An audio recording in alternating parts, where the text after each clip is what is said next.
तारीख 27 मार्च 2019, दिन बुधवार। सुबह करीब 11:30 बजे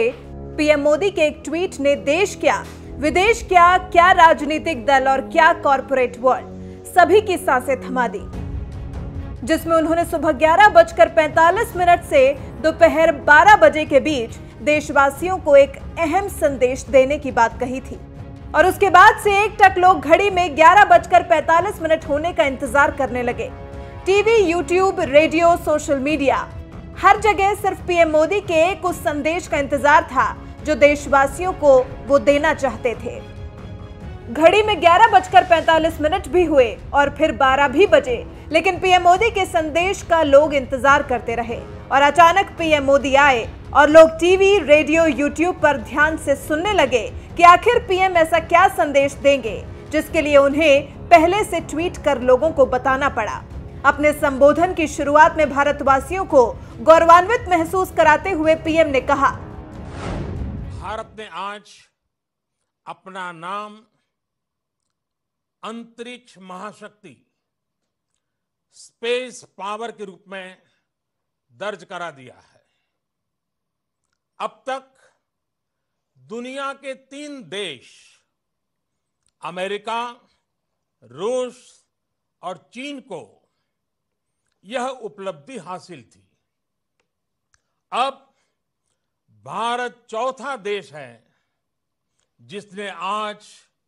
यह सिद्धि प्राप्त की है। जिसके बाद पीएम मोदी के संदेश को लेकर लगाए जा रहे अलग अलग कयास मानो थम गए, क्योंकि लोगों ने अपने मन मुताबिक अंदाजा तो लगाया ही था कि पीएम के संदेश में क्या हो सकता है। किसी ने कहा कि मसूद अजहर मारा गया, कोई कह रहा था कि पीएम एयर स्ट्राइक के सबूत दुनिया के सामने पेश करेंगे। लोग सोशल मीडिया पर अलग अलग संभावनाएं जता रहे थे कि पीएम के संदेश में क्या हो सकता है, लेकिन पीएम के संदेश में जो था उस तक कोई नहीं पहुंच पाया था। भारत के हाथ इतनी बड़ी उपलब्धि जो लगी थी, भारत ने अंतरिक्ष में एंटी मिसाइल से एक लाइव सैटेलाइट को गिराते हुए अपना नाम अंतरिक्ष महाशक्ति के तौर पर दर्ज करा लिया था। मिशन शक्ति के तहत स्वदेशी एंटी सैटेलाइट मिसाइल ए-सेट से मात्र 3 मिनट में लो अर्थ ऑर्बिट में एक लाइव सैटेलाइट को मार गिराया था, जिसके पीछे का मतलब बहुत बड़ा था। पीएम मोदी ने अपने संबोधन के जरिए दिखाने की कोशिश की कि जमीन, अंतरिक्ष, हवा, समंदर, हम हर जगह अपनी सुरक्षा करने की क्षमता रखते हैं और अब हमें अपनी सुरक्षा के लिए किसी और के कंधे की जरूरत नहीं है। और ये उपलब्धि हासिल हुई है मोदी सरकार के कार्यकाल के दौरान, क्योंकि ऐसा नहीं है कि वैज्ञानिकों को अपनी क्षमता का अंदाजा पहले नहीं था। भारतीय वैज्ञानिक बहुत पहले से ही बता चुके थे कि उनके पास स्पेस में वार करने की क्षमता भी है, लेकिन भारत सरकार की अनदेखी और मुद्दे को लेकर गंभीर नहीं होने की वजह से वैज्ञानिकों को इसके लिए अनुमति नहीं दी जा रही थी, जिसकी वजह से वैज्ञानिक अपनी इस ताकत को हासिल नहीं कर पा रहे थे। लेकिन मोदी सरकार के सत्ता में आते ही पीएम मोदी ने वैज्ञानिकों को इस ताकत को बनाने की अनुमति भी दी और वैज्ञानिकों ने इस ताकत को हासिल भी करके दिखाया, वो भी सिर्फ अपने खुद के बलबूते पर। बहुत समय पहले से हमारे वैज्ञानिकों की इच्छा रही थी और उनका कहना था कि उनके पास ये क्षमता है, और भारत सरकार हमें अनुमति नहीं देती है।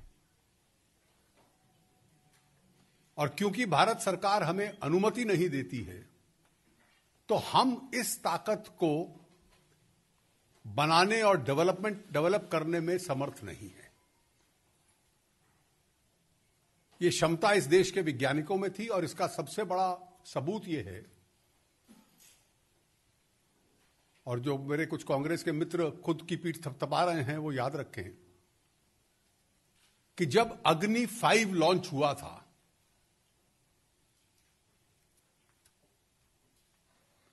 तो उसके लॉन्च की जब घोषणा हुई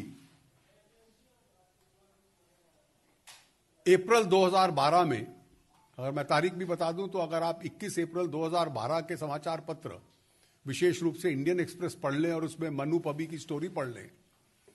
कि डॉक्टर वीके सारस्वत ने यह कहा, we now have the capacity to develop and the desire to develop an anti satellite missile, but the government has not permitted us to do so. तो इसलिए जो अपनी गलत पीठ थपथपाते हैं अपने फेलियर्स के लिए, उनको याद रहे कि उनकी जो कहानी है उसके फुटप्रिंट्स बहुत लंबे हैं और कहीं ना कहीं इस झूठ के फुटप्रिंट्स मिल जाते हैं। इसका पूरा प्रक्रिया 2014 के बाद जब प्रधानमंत्री जी ने अनुमति दी और हमारे वैज्ञानिकों ने इस शोध का कार्य किया है, भारत ने दिखा दिया कि अब हमें आंख दिखाने वाले की खैर नहीं है। फिर चाहे वो कोई सैटेलाइट ही क्यों ना हो, भारत अंतरिक्ष में उसे भी ढूंढकर मात्र 3 मिनट में ध्वस्त कर देने की क्षमता रखता है। आपको बता दें कि ये सिर्फ इतना ही नहीं है कि भारत एक स्पेस पावर बन गया है, बल्कि ये जो उपलब्धि भारतीय वैज्ञानिकों और सरकार के हाथ लगी है वो पूरी तरह स्वदेशी है। इसका शोध पूरी तरह भारत में हुआ है। इस ताकत के साथ सिर्फ भारत की शक्ति ही नहीं बढ़ी, बल्कि भारत जो कि एक शांति पसंद देश है, अपनी इस उपलब्धि के जरिए इस क्षेत्र में शांति कायम रखने में एक बहुत बड़ी भूमिका निभा सकता है।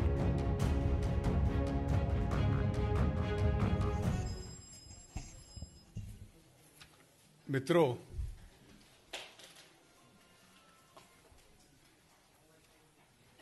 आज हमारे देश के लिए एक बहुत ऐतिहासिक दिन है। हमारे वैज्ञानिकों के लिए विशेष रूप से यह ऐतिहासिक है कि आज उन्होंने वो क्षमता हासिल की है जो विश्व में केवल 3 देशों के पास थी। विश्व में ये यूनाइटेड स्टेट्स, रशिया और चाइना के पास थी। ये क्षमता एसैट एंटी सैटेलाइट मिसाइल्स की, जो ऑर्बिट में किसी को भी मिसाइल को टारगेट करने की क्षमता रखते हैं एक रेंज के तहत, और ये उस रेंज के तहत उसको टारगेट करने की क्षमता रखते हैं विशेष रूप से जिस ऑर्बिट के पार्ट हिस्से में सुरक्षा से जुड़े हुए विषय संबंधित रहते हैं, कि जो सिक्योरिटी मिसाइल्स जहां जहां इस्तेमाल हो सकते हैं या उनके माध्यम से इस्तेमाल हो सकते हैं, ऑर्बिट की उस रेंज में आज भारत चौथा देश बना है जिसमें यह क्षमता है कि उन मिसाइल्स को टारगेट करने की। इसके लिए हमारे सभी वैज्ञानिक बधाई के पात्र हैं। हमारी जितनी वैज्ञानिक संस्थाएं हैं, शोध की संस्थाएं हैं, डीआरडीओ जो इसमें लगा था,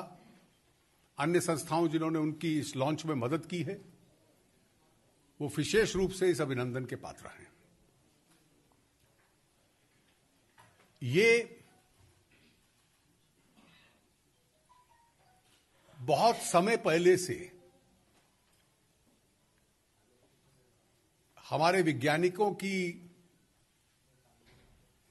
इच्छा रही थी और उनका कहना था कि उनके पास ये क्षमता है, और भारत सरकार हमें अनुमति नहीं देती है। और क्योंकि भारत सरकार हमें अनुमति नहीं देती है, तो हम इस ताकत को बनाने और डेवलप करने में समर्थ नहीं है। ये क्षमता इस देश के वैज्ञानिकों में थी, और इसका सबसे बड़ा सबूत यह है, और जो मेरे कुछ कांग्रेस के मित्र खुद की पीठ थपथपा रहे हैं वो याद रखें कि जब अग्नि 5 लॉन्च हुआ था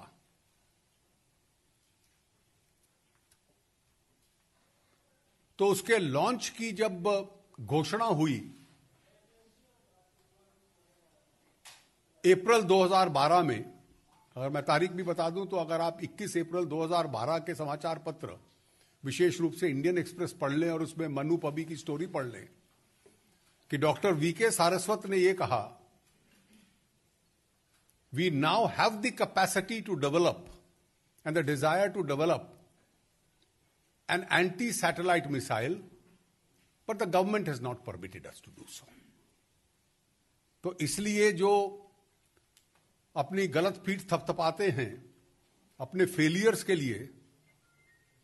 उनको याद रहे कि उनकी जो कहानी है उसके फुटप्रिंट्स बहुत लंबे हैं